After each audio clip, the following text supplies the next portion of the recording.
của con quạ.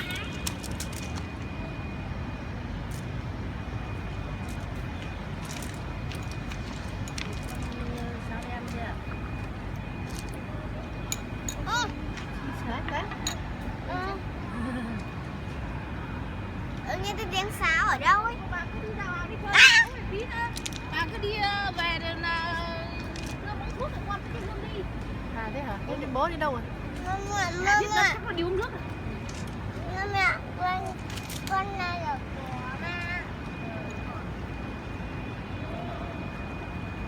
Chắc nó ra cho uống nước hả? Chắc nó ra cho uống nước rồi. Còn uống nước. Quay bà anh kìa. Đừng quay bà nhá. Đừng quay ra. Đẹp như này. Đẹp nhỉ? 50 em. Cái này là cái giường hay sao? Quay xong chưa? Giường người ta làm nữa. Quay xong chưa? Biết rồi chứ. Quay xong rồi tắt đi chụp cái mẹ ngồi. Biết tầm trên cùng.